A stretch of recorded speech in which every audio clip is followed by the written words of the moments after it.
तो कहानी की शुरुआत में हम एक बाइकर को देखते हैं जिसका नाम सनी होता है। जब वह उस रास्ते से जा रहा होता है तो उसे एक ट्रक दिखाई देता है जिसका अब एक्सीडेंट हो चुका था। और जब सनी उसके पास पहुंचता है तब वह देखता है कि उसमें सवार सभी लोगों को किसी ने मार दिया है। दरअसल वह कोई एक्सीडेंट नहीं होता बल्कि ये सब एक कैदी का किया धरा होता है जो अब कैद से फरार हो चुका है। इसके बाद सनी दूरबीन की मदद से जंगल की ओर देखता है जहां उसे जंगल के बीचों बीच से धुआं उठता दिखाई देता है। सनी उस धुएं को फॉलो कर उस जगह पर पहुंचता है जहां वो कुछ लोगों को देखता है और पूछता है कि तुम लोगों ने ट्रक के लोगों को आखिर क्यों मारा। और वह यह भी पूछता है कि आखिर उस बॉक्स में आखिर क्या है जिस पर तुम बैठे हो। तभी उसमें से एक आदमी कहता है अगर तुम्हें यह बॉक्स चाहिए तो आकर ले लो। लेकिन ये सब एकाएक सनी के ऊपर हमला कर देते हैं लेकिन कोई भी सनी को टच भी नहीं कर पाता और सनी सभी को खत्म कर देता है।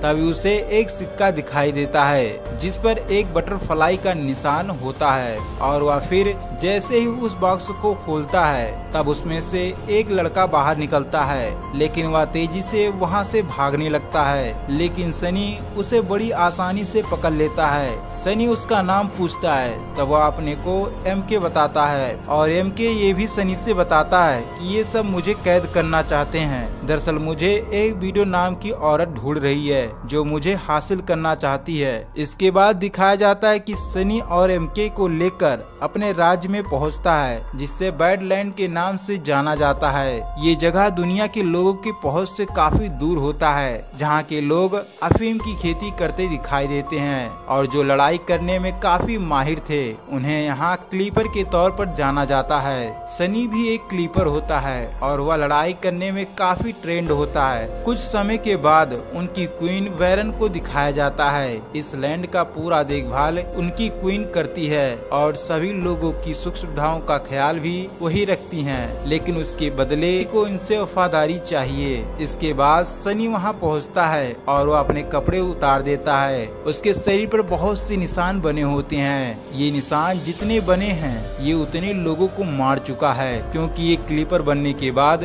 लोगों की जान लेने में तुम्हें बिल्कुल भी हिचकिचाना नहीं है। इसके बाद दिखाया जाता है कि एमके को लड़ाई के लिए अखाड़े में भेज दिया जाता है जहां पहुंचने पर एमके से उसका लॉकेट छीन लिया जाता है जिसकी वजह से इनमें लड़ाई होने लगती है। तभी वहां पे सनी आ जाता है और इन दोनों को शांत करता है और उस लॉकेट को अपने पास रख लेता है और इन सभी को जाने के लिए कहता है। और सनी उस लॉकेट को अपने रूम में बैठकर देख ही रहा होता है तभी वहाँ कोई आ जाता है और ये कोई और नहीं बल्कि क्वीन का बेटा राइडर होता है जो एक क्लीपर बनना चाहता है। तभी उसकी नजर उस लॉकेट पर पड़ती है और वह सनी से यह लॉकेट ले लेता है और फिर यहाँ से सीन को काट दिया जाता है और फिर दिखाया जाता है कि जेड की शादी क्वीन के साथ होने वाली है और वे सभी उसी में व्यस्त थे। तभी सनी रात के वक्त बेल नाम की एक लड़की से मिलने पहुँचता है। दरअसल वह डेली बेल से मिलने रात को आता था क्योंकि वह उसकी गर्लफ्रेंड थी। बेल सनी को बताती है कि वह प्रेग्नेंट है। ये सुनने के बाद सनी बहुत नर्वस हो जाता है क्योंकि इस राज्य के नियमानुसार यहाँ कोई भी बच्चे को जन्म नहीं दे सकता। अगर वह यह नियम तोड़ता है तो उसे अपनी जान देनी पड़ेगी। लेकिन बेल सनी से कहती है कि मैं अपने बच्चे को जन्म देना चाहती हूँ क्योंकि ये हमारे प्रेम की निशानी है और हम बैडलैंड को छोड़कर कहीं दूर चले जाएंगे। इसके बाद हम इसे जन्म देंगे। और फिर हम एमके को देखते हैं। रात के समय एजेक्स आकर के उसके ऊपर हमला कर देता है जिसके कारण एमके को काफी चोट लग जाती है और उसके शरीर से खून निकलने लगता है जिससे अचानक एमके को कुछ होने लगता है जिसकी वजह से वो अपने ऊपर से अपना कंट्रोल खो देता है और एजेक्स पर हमला कर देता है। और ये सब सनी अपने आंखों से देख रहा होता है। कुछ समय के बाद एमके को भी होश आ जाता है। तभी सनी उससे पूछता है कि आखिर तुम्हें क्या हो गया था। तभी एमके सनी को बताता है कि ये मेरे साथ कई बार हो चुका है। ऐसा तब होता है जब मुझे चोट लगती है। इसके बाद सनी उस लॉकेट को दिखाकर पूछता है कि ये किसका निशान है। तभी एमके सनी को बताता है कि ये एक अंजा है जहाँ मैं जाना चाहता हूँ, जो कहीं न कहीं इस दुनिया में मौजूद है। तभी सनी बेल से मिलने के लिए जाने लगता है, लेकिन बीच रास्ते में उसका मूड चेंज हो जाता है और वह वापस घर को लौटने लगता है। तभी कुछ लोग सनी पर हमला कर देते हैं, लेकिन कोई भी सनी को छू नहीं पाता और सभी के सभी मारे जाते हैं। तभी कार के अंदर से एक औरत निकलती है।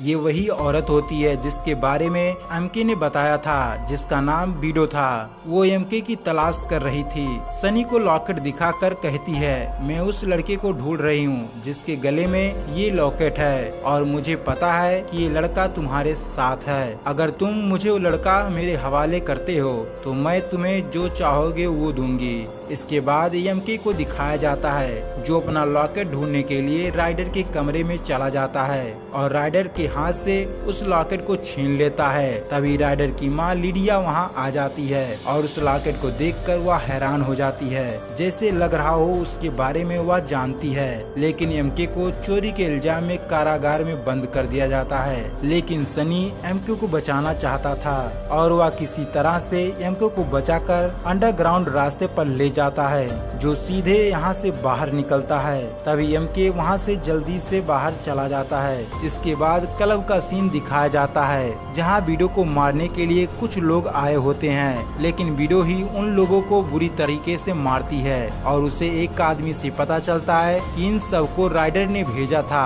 अगले दिन एमके को जंगल में देखते हैं जो छुप रहा होता है, लेकिन तभी उसे एक लड़की देख लेती है और वह उससे पूछती है कि तुम यहाँ क्या कर रहे हो।